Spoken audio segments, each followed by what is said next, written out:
सूर शत्रुवति व्याधि महारथो जायता धेनुर्मूढ़ा नभा नाशुः शक्तिपन्द्रियोषा जिष्णुरथीष्टः सभ्योवाजस्य विवासयजमानस्य वीरो जायता निकामे निकामेनः भजन्यो वसतु फलपत्यो नौषधया पञ्चन्ताम् योगक्षेमो नाकल्पता।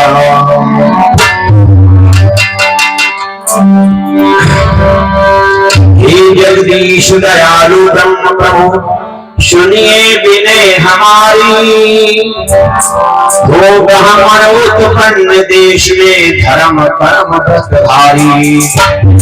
क्षत्रिय हो रणधीर मारथ धनुर्वेद अधिकारी। धेनु दुग्ध बालियों संगर कृषव तुरंग बलधारी। ओ पुरंग कति चपल अंगना हो स्वरूप गुणवाली। विजय रथी पुत हो देश के रत्न तेज बलधारी। जब हम करे कामना जल घर जल बरसाए। फले पके वंशुकद वनस्पति योग क्षेम सब पाए। पके फले वंशुकद वनस्पति योग क्षेम फल पाए। योग क्षेम सब पाए।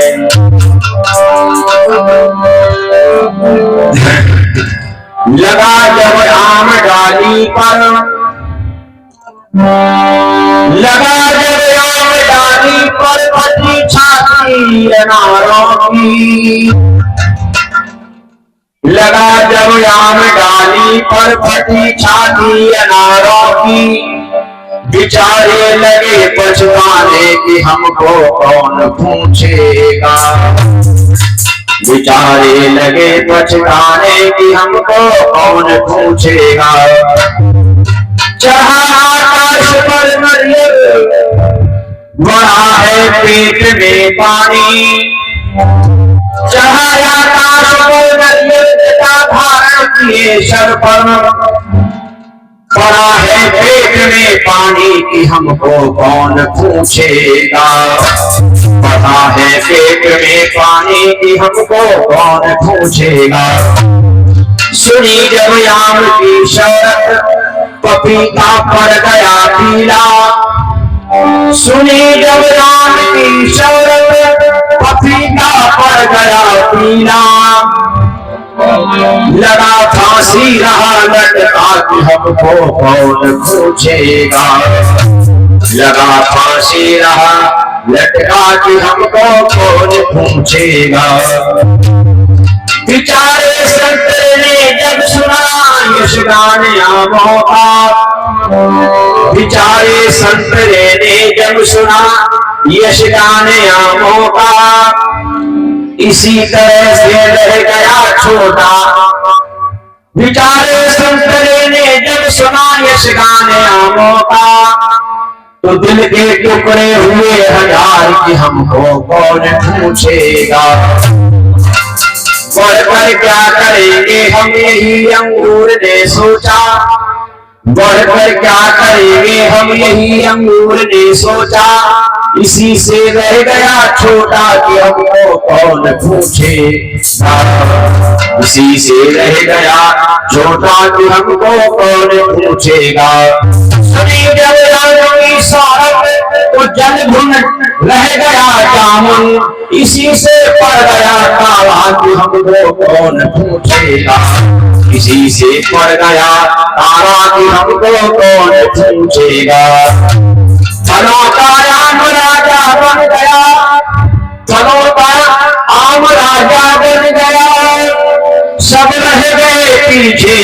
सभी को सोच भारी है कि हमको कौन पूछेगा।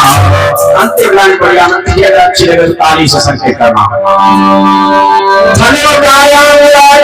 दया सब रह गई पीछे, सभी को सोच भारी है कि हमको कौन पूछेगा।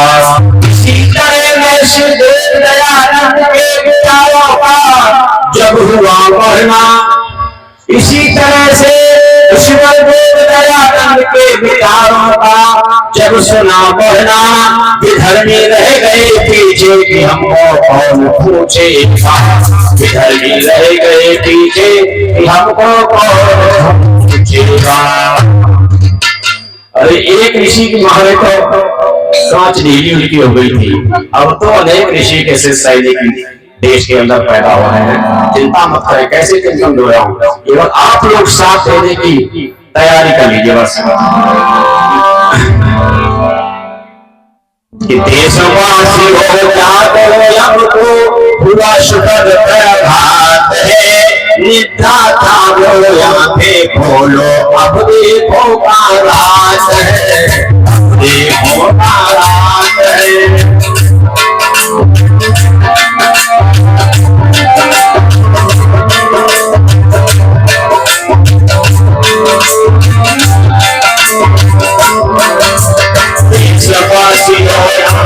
बोलो अब वो हुआ प्रभात है, निद्रा जानो आंखें खोलो अब देखो का रात है, देखो ना अब देखो का रात है।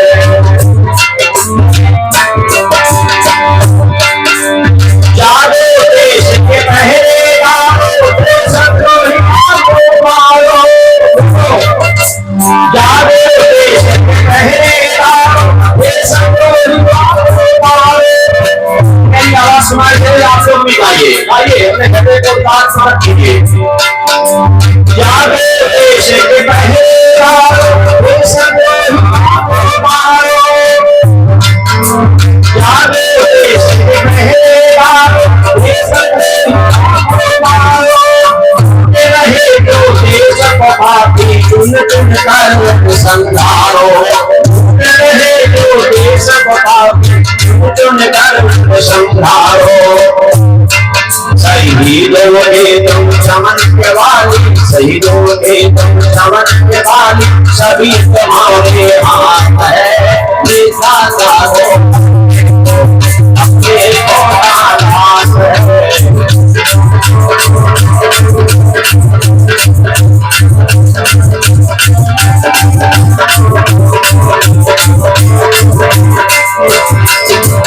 देशवासी हो जातो अब तो सुरक्षित प्रभात है, निद्रा जाके आंखें खोलो अब देखो का रात है, अब देखो का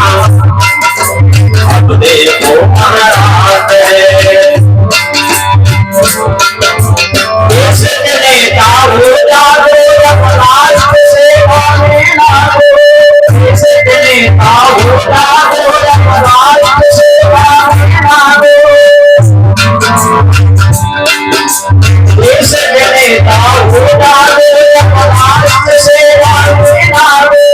भाई भतीजा जात पात परिवार बाबू स्वास्थ्य त्यागो, भाई भतीजा जात पात परिवार बाबू स्वास्थ्य त्यागो।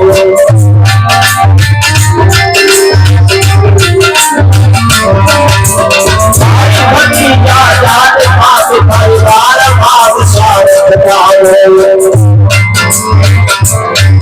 शहीदों का सपना पूर्ण करने की हुई शुरुआत है, शहीदों के सपना पूर्ण करने की हुई शुरुआत है।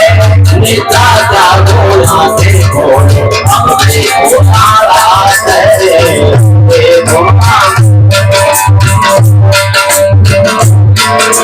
देशवासी हो अब तो जागो हुआ शुद्ध प्रभात है, निद्रा जागो आंखें खोलो अब देखो का रात है, देखो का रात है।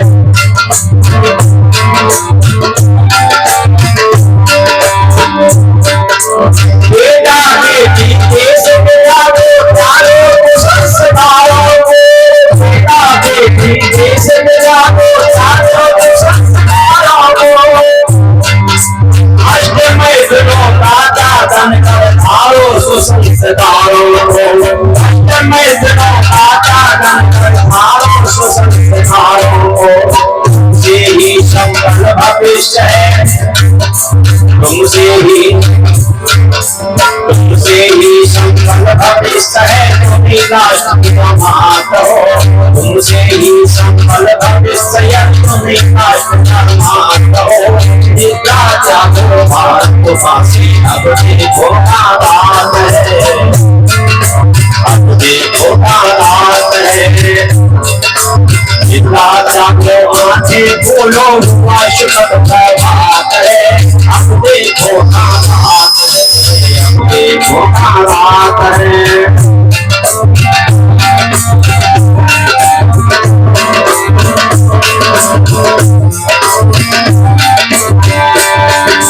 मानव है मानव ना जिसने मानवता को भाड़ा ना, मानव है मानव ना जिसने मानवता को भाड़ा ना।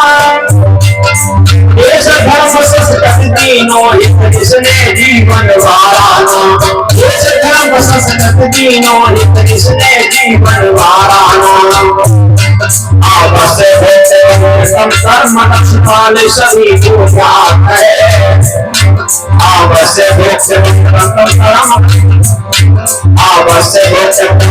कर्म नक्षपाल सभी को ज्ञात है। निद्रा जागो आंखें खोलो अब देखो रात है, देखो देशवासियों जागो अब तो शाश्वत प्रभात है। निद्रा जागो आंखें खोलो अब देखो रात है, देखो राजा को आंखें खोलो अब देखो रात है, देखो रात है, देखो रात है। आज की सभा के सभापति महोदय, सभी मंच पर उपस्थित भद्रभाव श्रेष्ठ जन, हमसे पूरा में भ्राता नेत्रपाल जी को सुनो बरेली से एफएम रेडियो स्टेशन के माध्यम से आप सुन रहे थे। भी बड़े अच्छे अच्छे विषय रखे, बड़ी समस्याएं बिखेर गए। उनको इकट्ठा करना बड़ा मुश्किल है, लेकिन कोशिश करूंगा समाधान दूंगा। समस्या तो वास्तविक उन्होंने गलत नहीं कि बिल्कुल समस्या देश में वही है, लेकिन उनका समाधान भी तो हो। नहीं समाधान करोगे तो हम भी मिट जाएंगे, इसलिए समाधान भी है। देशवासियों और तो जागो अब तो हुआ सुखद प्रभात है। सभा में उपस्थित आई भक्ति पुरुषों की मां शक्ति राष्ट्रीय प्रधान अनुमान साथियों बालक और बालिकाओं, यह समाज का उत्सव है, क्रांतिकारियों की व्यवस्था है, क्रांतिकारियों का ये कार्यक्रम है। यार समाज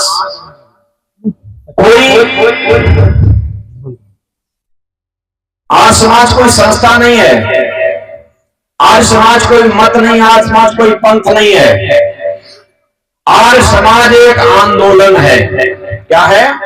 आंदोलन।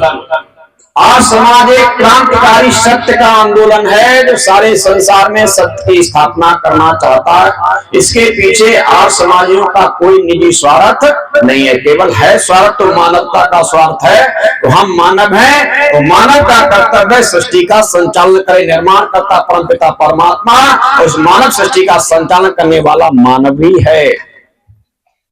इसलिए समस्या है, देश एक तरफ अगर देखते तो लगता है गर्त की ओर जा रहा है, देश पुनः गुलामी की ओर जा रहा है। कुछ लोग तर्क देते हैं कि हम पूरे विश्व में छाए हुए थे, तो थोड़े रह गए इसलिए मिटने का कगार पर हैं। ठीक बात कहीं तक है, लेकिन अगर किसी का बेटा निकम्मा निकल जाए और वो परिवार को छोड़ के चला जाए, तो क्या उस परिवार को कहेंगे परिवार मिट गया? परिवार तो अभी सुरक्षित है, हम अभी बहुत हैं। इस भारत में परमपिता परमात्मा ने मानव सृष्टि की थी, इस भारत में ही मानव सृष्टि की थी। तिब्बत में जो चीन में चला गया हिस्सा, जिसको त्रिविष्टप कहते हैं, त्रिविष्टप में ही मानव की उत्पत्ति हुई थी सर्वप्रथम, और वो सारे के सारे मानव आर्य कहलाए थे। आर्य माने श्रेष्ठ, आर्य माने कोई जाति नहीं है, लोगों ने जाति से बांध लिया इसको। आर्य माने श्रेष्ठ, सभी जातियों में श्रेष्ठ आर्य जाति है। आर्य जाति माने मानव जाति। जाति पशु की है, जाति पक्षी की है, जाति कीट पतंगे हैं, जाति पशुओं में अलग अलग जाति, घोड़ा, गधा, भैंस, बैल, गाय, ये सब जातियां हैं, शेर, ये सब जातियां हैं। जो ईश्वर प्रदत्त है वो जाति है, मनुष्य कोई जाति नहीं बना सकता। ईश्वर ने जिनको पैदा किया वो सब जाति है। मानव जाति एक है जिसकी प्रजाति जो है नर और मादा, ये दो प्रजातियां ईश्वर प्रदत्त है। और जाति की परिभाषा ऋषियों ने की है, आकृति लिंग भेदा सा जाति। जो आकृति से पहचानी जाए कि पशु है, ये मनुष्य है। आकृति अलग अलग है ना, भले ही मानव पागल क्यों ना सही, लेकिन वो मानव की आकृति अलग है, पशु की आकृति अलग है। जो ईश्वर ने बनाई आकृति लिंग भेदा, आकृति से पहचान हो जाती है कि मानव है। और फिर मानव में दो प्रजाति नर मादा, तो उसको लिंग भेद से पता लग जाता है स्त्री है, ये पुरुष है। ये किसने पहचान बनाई? ईश्वर ने। तो जाति भी ईश्वर प्रदत्त है। जिन जातियों को हमने आज मान लिया है ये कोई भी जाति नहीं है। लोधी, कुशवाहा, मौर्य, सैनिक, ब्राह्मण, क्षत्रिय, वैश्य, शूद्र, ये कोई जातियां नहीं है। इन सबको हम सबको बांटा था यहाँ के विधर्मियों ने और अंत में अंग्रेजों ने। अंग्रेजों ने हमारी जितनी सांस्कृतिक हानि की इतनी मुगलों ने भी नहीं। मुगलों ने हमारी हानि की, आर्थिक हानि की है, हमारी जन हानि की है, हमारी धर्म की हानि की है, लेकिन सांस्कृतिक हानि जितनी की है उतनी की है सबसे ज्यादा अंग्रेजों ने। हमारे इतिहास को बिगाड़ा गया, गलत इतिहास लिखा गया। आर्य बाहर से आए थे, आज आर्य बाहर से आए थे। कब? ईसा के बहुत बाद में। ईसा के बहुत बाद में आर्य आए थे, ऐसा लोगों ने पढ़ाया गया। लेकिन हम उनको सचेत करना चाहते हैं। रामायण वाल्मीकि को पढ़ के देख लीजिए, राम के नाम में आर्य लगा हुआ है। और राम का जन्म अभी नहीं, जो लोग कहते हैं इस पिछले सतयुग में राम त्रेता का नाम जन्म, ये झूठ है, मिथ्या है। राम के जन्म को पढ़ना था, मुझे पढ़िए। राम का जन्म हुआ था 24वें त्रेता में। ये 28 बार त्रेता सतयुग गुजर चुका है। ये 28वीं कलयुगी सृष्टि की चल रही है। उसमें 28वीं कलयुग का 28वां कलयुग चल रहा है, अंतिम 28वीं चतुर्युगी का 28वां कलयुग चल रहा है। 28 बार सतयुग द्वापर त्रेता गुजर चुके हैं, कलयुग गुजरने वाला है। 24वीं चतुर्युगी में राम जी का जन्म हुआ था। तब से 4 बार त्रेता सतयुग द्वापर बीत चुका है और ये चौथी बार कलयुग जाने वाला। इतना लंबा राम का समय है, आज का समय नहीं है। इसीलिए हम सनातनी कहते हैं। हिंदू अपने कहता सनातनी। क्या सनातनी पूछना चाहूंगा, जो पुराणवादी हैं लोग, जो पुराण तक सीमित हैं और वो अपने सनातनी बताते हैं, क्या वो सनातनी हो सकते हैं? बोलिए, पुराण को मानने वाला क्या सनातनी हो सकता है? पुराण तक धीमी रहने वाला क्या सनातनी हो सकता है? क्योंकि पुराण महाभारत के बाद सारे लिखे गए।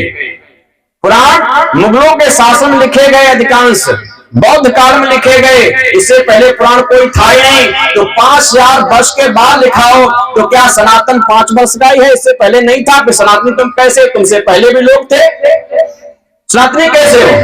यदि आप भागवत तक सीमित हो, पुराणों तक सीमित हो, तुम सनातनी हो ही सकते हो। कोई कहता आप हिंदू, जैसे हिंदू कहने वाला कहता आप सनातनी हैं। आप हिंदू होकर के भी सनातनी नहीं हो सकते, क्योंकि हिंदू कहीं हुआ ही नहीं कभी। हिंदू तो हमें एक गाली दी गई, मैंने बीच में भी कई बार बताया होगा। ये मुगलों ने गाली दी थी। फारसी भाषा का शब्द है, फारसी ग्रंथों का शब्द है, उनके शब्दकोश का शब्द है। और उन्होंने हिंदू कहकर के हमें काला, काफिर, चोर, लुटेरा कहा है।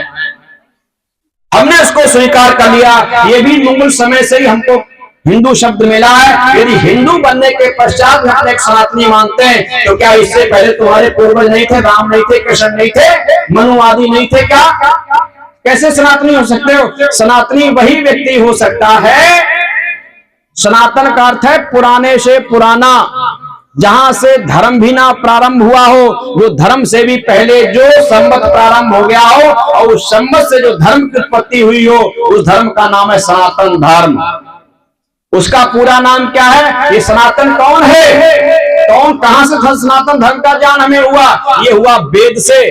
इसलिए इसका पूरा नाम है। जो भी यहाँ लिखना, आज से लिखना शुरू कर दिया, समझना। अगर आप सनातनी कहते हो पूरा कहिए, सनातन धर्मी कहते हो पूरा कहिए। हमारे धर्म का नाम क्या है? सत्य है, सनातन है और वैदिक धर्म है। जो वेदों के द्वारा हमने जाना है वो धर्म, उस धर्म का नाम है सनातन धर्म। वेदों की उत्पत्ति से पूर्व भी जिस धर्म की उत्पत्ति हो गई हो, सृष्टि उत्पत्ति के पहले से जिस धर्म की उत्पत्ति हो गई हो, उस धर्म का नाम सनातन धर्म है। तो सनातन धर्मी अगर कोई हो सकता है तो वेद का मानने वाला ही हो सकता है। बाकी ना कुरान वाला मानने वाला हो सकता है, ना कुरान वाला, ना ईसाई बाइबल वाला हो सकता है, कि सब बाद में हुए। और ये विश्व के पुस्तकालय ने भी स्वीकार किया है। विश्व के पुस्तकालय में अगर कोई प्राचीन पुस्तक है तो वो है वेद। ये अपनी बात नहीं कहता, आर्यों की बात नहीं, भारत की बात नहीं, सारे विश्व ने इसको स्वीकार किया है। अगर विश्व के पुस्तकालय में कोई प्राचीन पुस्तक है तो उसका नाम है वेद। इससे पहले कोई पुस्तक नहीं थी। और ये पुस्तक भी वेद की बहुत बाद में निकली है। राजा अश्वपति हुए, उनके जमाने वेद लिपिबद्ध किए गए। इससे पूर्व वेद को बिना लिखित नहीं केवल प्रवचन के रूप में सुनते थे और याद हो जाता था, इसलिए उसको श्रुति नाम कहा गया। करोड़ों वर्ष तक वो ऐसे ही चलता रहा, सुन सुन करके ज्ञान होता रहा, इसलिए वेद का पहला नाम पड़ा। वेद के बाद श्रुति, सुनकर के ज्ञान कराने वाला, सुनकर के ज्ञान होने वाला। और जब मनुष्य विकारों में हो गया, तब उसकी बुद्धि जब कमजोर होने लगी, तब इसकी लिपिबद्ध लिखाने की जरूरत पड़ी कि नहीं तो मिट जाएगा। तब इसको लिपिबद्ध में ऋषियों के ज्ञान को राजा अश्वपति ने अपने जमाने में इसको लिपिबद्ध कराया था। राजा अश्वपति भी अभी के नहीं हैं। इसलिए सनातनी अगर कोई हो सकता है तो आर्य ही सनातनी हो सकता है, बाकी कोई सनातनी नहीं। जो कहते हैं आर्य बाहर से आते, मैं उनको एक पूछना चाहता हूँ, यदि बाहर से आर्य आए थे तो इससे पहले यह कौन था? इससे पहले तुम्हारे धर्म का कौन नाम था? इससे पहले तुम्हारे ग्रंथ का क्या नाम था? कोई व्यवस्था तो दिखाओ सही। लेकिन किसी के पास कोई व्यवस्था नहीं। कोई अपने महापूर्वज को दिखाइए, पुराने आर्यों से पुराना कोई लाओ। आर्यों ने कहीं किसी शासन करके, युद्ध करके शासन लिया, वो हमें बताओ। इसलिए हम सब आर्य हैं, यानी श्रेष्ठ हैं। श्रेष्ठ कोई आर्य कहा गया था, जो अनिष्ट थे, अशिष्ट थे, अनार्य थे, उनको अनार्य कहते थे। जिनके श्रेष्ठ विचार थे उनको आर्य कहते थे। जो गुण कर्मों में श्रेष्ठ उनको आर्य कहते। चोर और बदमाश थे उनको अनार्य कहते थे। ये दो भागों में समाज हमेशा बटा रहेगा। इसलिए ये देश में आर्य हुए, हम सब आर्य जाति के लोग हैं। हमें विधर्मियों ने बांटा, हमारा उल्टा इतिहास लेके हमें यहाँ तक कहाया गया कि तुम्हारे पूर्वज तो बंदर थे, तुम्हारी बंदर से उत्पत्ति हुई। जबकि वेद कहता है हमारे पूर्वज पूर्ण ज्ञानी साहित्यिक थे, उस समय उनको इतना ज्ञान था, सारी सृष्टि ज्ञान था, पूर्वी कुछ भी उनके पास अभाव था, साधन नहीं थे, लेकिन ज्ञान संपूर्ण था। और वेद जैसा ज्ञान जिनके अंदर प्रकाशित हो गया प्रारंभ में, और सुनकर के जो वेद विद्वान बनते रहे, उससे ज्यादा ज्ञान और क्या हो सकता है? और हमें क्या बताएगा बंदर? अच्छा बंदर था तो बंदर का बंदर ही, हम बन गए मनुष्य, बढ़िया मनुष्य बन गया, वो जो का त्यों रहा। ये नहीं परिवर्तन हुआ, होना चाहिए उसमें भी। इसलिए सारा बेटा उठाया गया। मेरे भाइयों, आपको समाना नहीं, ये समझिए। आपका मैं कहने जा रहा था, हम आर्यों की उत्पत्ति तिब्बत हुई, कुछ थोड़े लोग उत्पन्न हुए, और थोड़े से हम आज भी लाखों नहीं करोड़ों की संख्या में। आप चिंता मत करना, विश्व में सबसे ज्यादा संख्या इस समय हिंदुओं के। मैं कोई देखना चाहे, मैं रिकॉर्ड में दिखा सकता हूँ जो विश्व के लोगों स्वीकार किए। ऐसा कोई राष्ट्र जहाँ हिंदू है नहीं, ऐसा कोई राष्ट्र नहीं जहाँ हिंदू है नहीं, जहाँ सनातनी है नहीं। इसलिए हम आज भी सबसे ज्यादा हैं। आज भी यदि हम संगठित हो जाएं, आज भी बालाबाग पूरे विश्व स्तर का ईसाई सबसे ज्यादा माना जाता है, वो भी हमारा कुछ बिगाड़ नहीं सकता है। इसलिए संगठित होने की जरूरत है। यदि हम जाति पाति में बटे रहेंगे, फिरका प्रस्ती में बटे रहेंगे, मत मतांतरों में बटे रहेंगे, एक लुटेरा आकर हम लूट गया, ऐसे ही अगर फूट के साथ हम बटे रहेंगे तो फिर हमको लूट के चला जाएगा। इसलिए हमें संगठित रहने की जरूरत है। यदि संगठित हो जाते हैं, बांग्लादेश के भी हिंदू, बांग्लादेश में बहुत हिंदू है, संगठित जब प्रारंभ हो गए होते तो कुछ भी मुसलमान वहां का बिगाड़ नहीं सकता था। नहीं उनकी बाबा भीमराव अम्बेडकर की प्रतिमाएं तोड़ी जाती, ना मूर्ति तोड़ी जाती, ना काटे जाते। और जब हिंदू वहां का खड़ा हो गया तो पीछे मुसलमानों को वहां भी हटना पड़ा। इसलिए आप संगठित होने की जरूरत है। हमने जब 1200 वर्षों की गुलामी को निहत्ते भगा सकते हैं, 1200 वर्षों की गुलामी को जब टाल सकते हैं, और जब तलवारबाजी अंग्रेजी सेना से हम लड़ सकते हैं। 90 वर्ष तक, 90 वर्ष हमने युद्ध किया और देश को आजाद किया। अब तो हमें 50 नहीं, कम से कम कितनी बसें हो गई हैं आजादी को? 75 बसें। 75 बसें 76 हो गई हैं। इतने बसों का हमें आजादी की हवा मिल चुकी है, हमें बहुत कुछ मिल चुका है, बहुत कुछ हमने संग्रह कर लिया है। अब हम लड़ने के लिए फिर हजारों बसों के लिए तैयार हो गए हैं। जब गुलामी में ही हम थे, जब हमारे पास कोई अधिकार नहीं था, तब हमने 90 साल का युद्ध किया और उन सारे तीर तलवार वाली सेना को भगा के छोड़ा और भागना पड़ा उनको। आज हमें क्या खदेड़ेंगे ये जो चंद मुट्ठी के लोग? जिस दिन मान बढ़ा लेंगे उसी दिन ये मिट जाएंगे, उसी दिन चकनाचूर का चूर हो जाएगा। चिंता करने के बाद लेकिन उसके लिए करना क्या पड़ेगा? सुनो,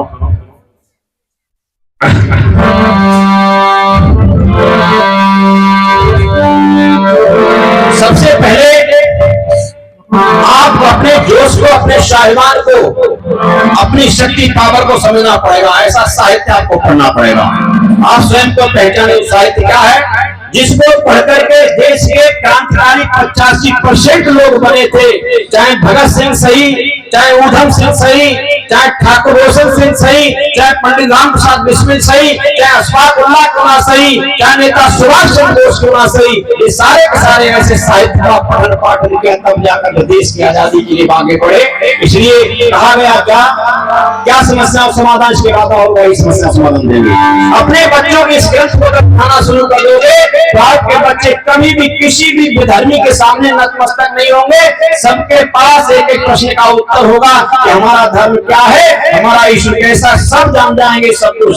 जैसे बलिदान पीछे बताया, वीर हकीकत राय बलिदान हुआ।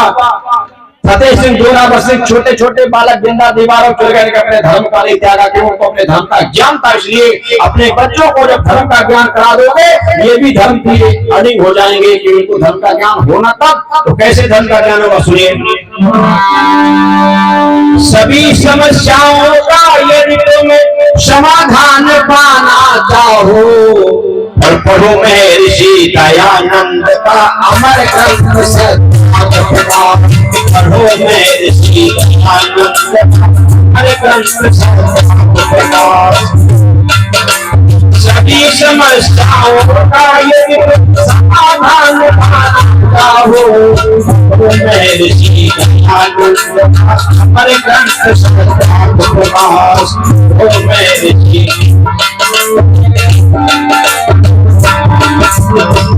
शास्त्र सार है इसमें, धर्म परम आहार है इसमें। वेद शास्त्र का सार है इसमें, धर्म परम आहार है इसमें। निराकार उनकी पूजा भक्ति भाव अवतार है इसमें।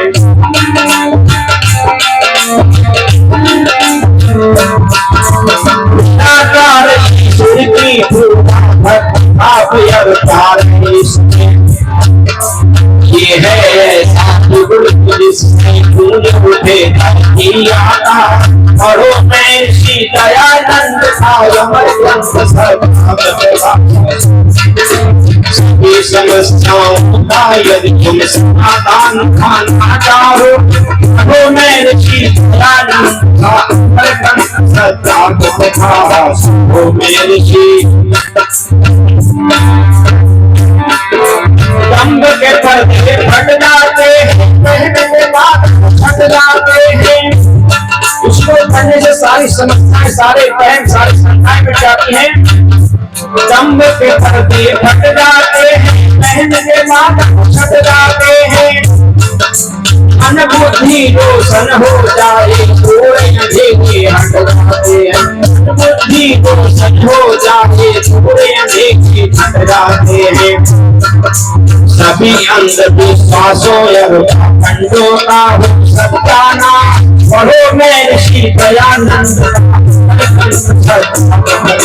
सभी समस्याओं का पढ़ो महर्षि दयानंद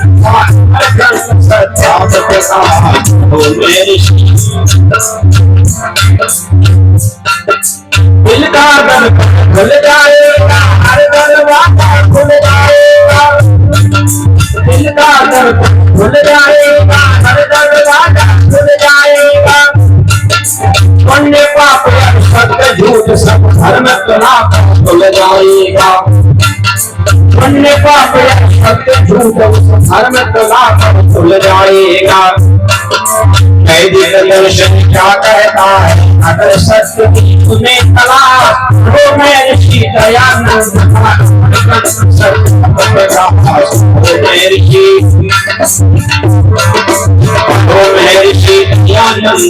अमर ग्रंथ साक्षात प्रकाश हो मैं ऋषि दयानंद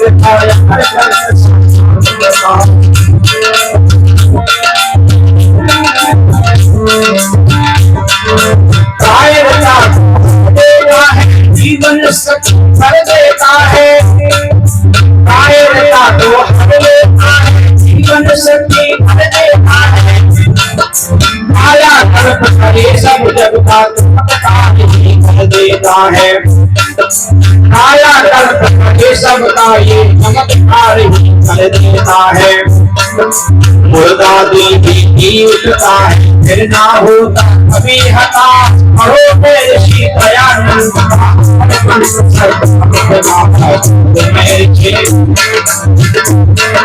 सभी समस्याओं का यदि तुम समाधान करना चाहो, पढ़ो मेरे श्री दयानंद का अमर ग्रंथ पढ़ो मेरे श्री।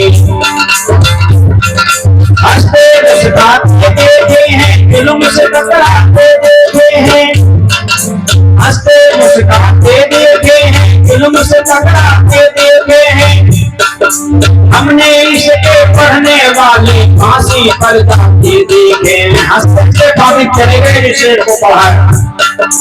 हमने इसके पढ़ने वाले फांसी पर जाते देखे हैं। कभी कहीं भी किसी दशा में दिलबर होता नहीं पता, करो मेरे श्री सभी समस्याओं का यदि तुम समाधान पाना चाहो, करो मेरे श्री दयानंद का अमर ग्रंथ साक्षात प्रकाश हो श्री। करो मेरे श्री दयानंद का अमर ग्रंथ साक्षात प्रकाश हो मेरे श्री दयानंद का अमर ग्रंथ साक्षात।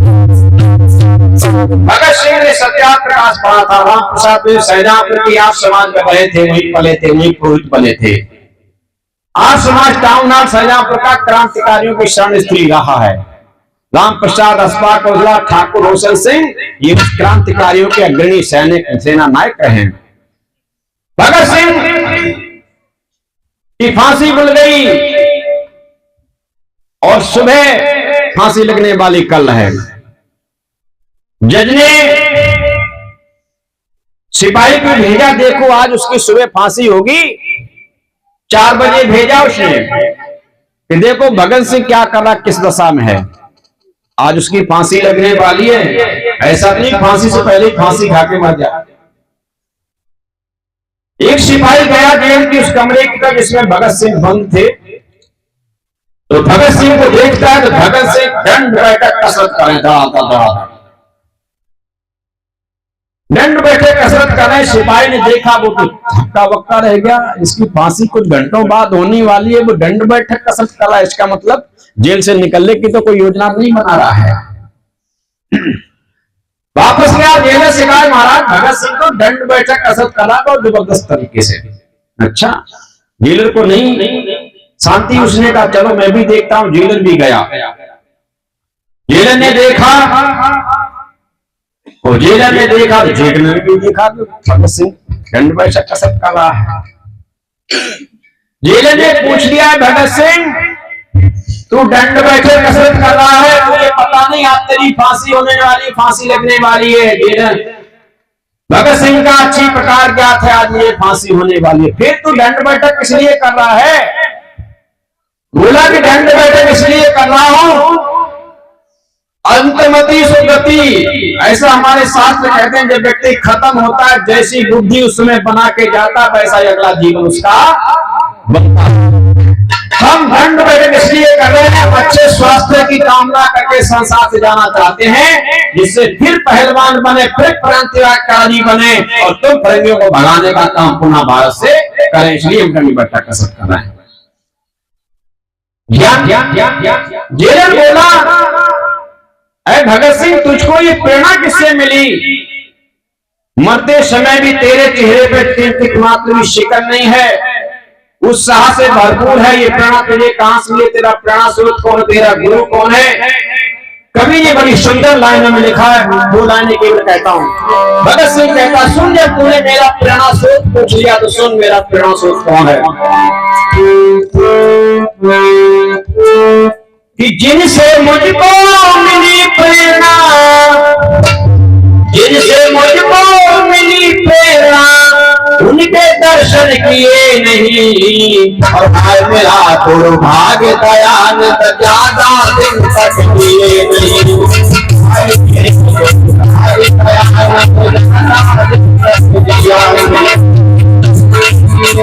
जिनसे मुझको मिली प्रेरणा, उनके दर्शन किए नहीं। भाई मेरा दुर्भाग्य दयानंद ज्यादा दिन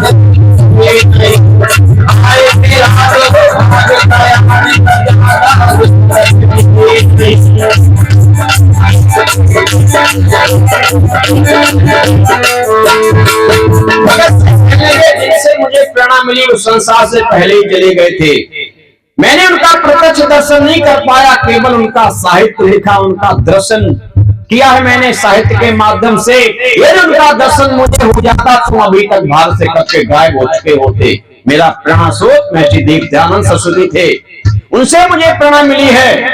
जो हंसते हंसते जिसने 17 बार जहर पिया फिर भी कभी शिकन नहीं की, और इस देश भारत माता का सच्चा सपूत ऋषि था, उसकी मुझे प्रेरणा मिली हुई है। समझ गया ये दयानंद का सिपाही है। दयानंद के चर्चे सभी अंग्रेजों के कानों तक, इंग्लैंड तक पहुंच चुके थे। कहने लगा वास्तविक जब दयानंद के चारों तरफ सिपाहियों का झमूर देखा तब सरकार हिली, तभी सरकार यहाँ से भागी, अंता पहले भागी नहीं थी। इसलिए सत्याग्रह प्रकाश ऐसा क्रांतिकारी ग्रंथ है जिसको पढ़ने से सारी समस्याएं, चाहे ईश्वर की विषय, चाहे धर्म के विषय में हो, चाहे जाति के विषय, चाहे वर्ण के विषय, सारी समस्याओं का समाधान, चाहे मुसलमान धर्म के विषय में जानकारी आप चाहें तो उसमें भरपूर है। कुरान में क्या कब कहां पर है, ईसाइयों के विषय में जानकारी चाहे तो उसमें मिलेगा। जिस मत पंथ धर्म के विषय में चाहेंगे सबके विषय में असलियत में जानकारी सीधे खोल के दी है। आप सारी दुनिया के धर्मों के जनक बन सकते हो, जानकार बन सकते हो।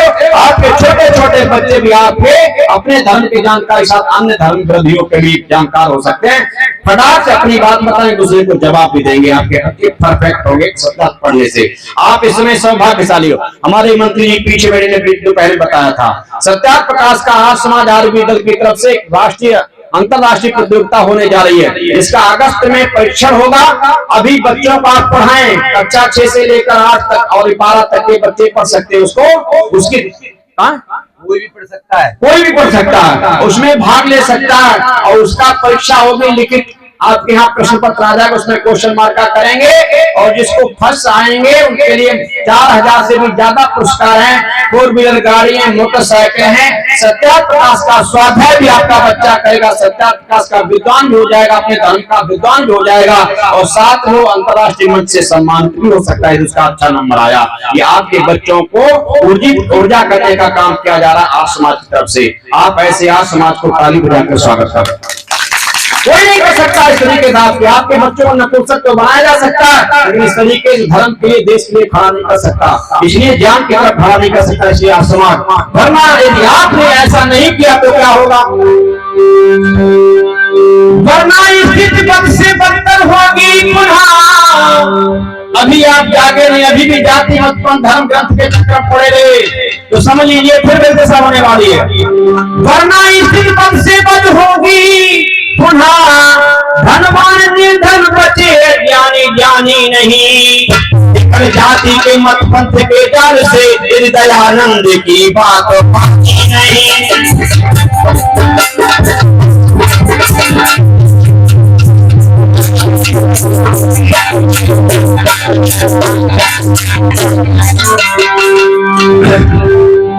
शीघ्र राजा बनेगा विधर्मी यहाँ, शीघ्र राजा बनेगा विधर्मी यहाँ। हर एक घर आंगन में शमशान बन जाएगा। संजोए सपने दुनिया अपने पूरे होंगे न तब तभी आएगा।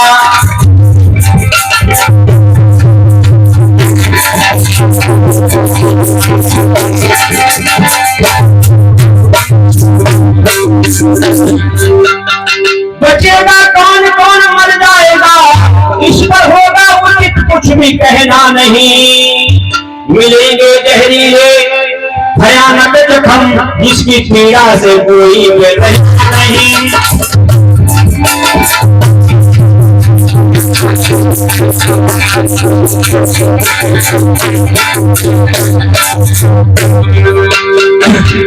इसलिए चाहो बचना बचाना है, अवसर अभी यार बन जाइए।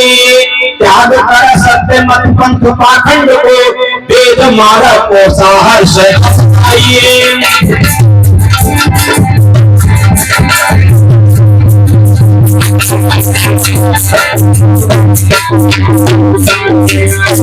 छल कपट दोष जाति का उन्माद तक, संगठन प्रेम बंधन में बंध जाइए। सत्य का कर वर्ण मूल संकर के सम, ईश्वर जीव प्रकृति को समझ जाइए।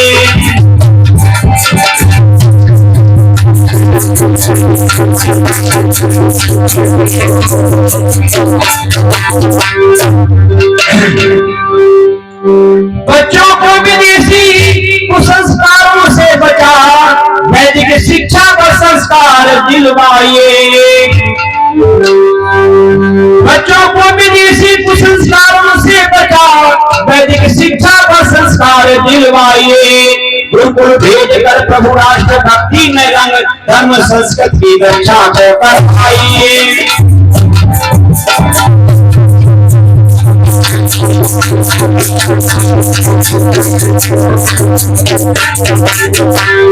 सत्ता प्रकाश पर सारे ऋषि ग्रंथ को,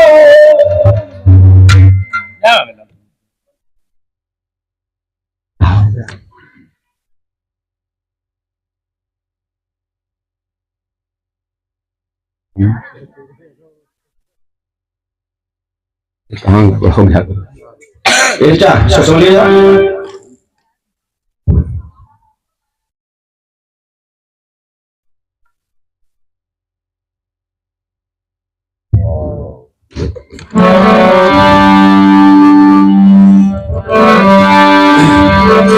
सत्ता प्रकाश पढ़ा सारे ऋषि ग्रंथ को, उपनिषद ब्राह्मण ग्रंथ वेद दर्शन पढ़ो। कुरान बाइबिल नोबेल को तजे, नासा विद्या कर विद्या पर पढ़ो।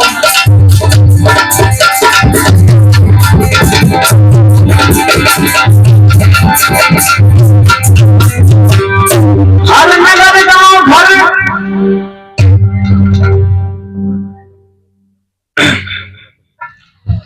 हर नगर गांव घर शहर में आचार रफ्तार देव द्वारा वेद प्रचार हो। जान दे जान मुर्दे में जो गीत गा, ऐसे विद्वान का सर्वत्र सत्कार हो।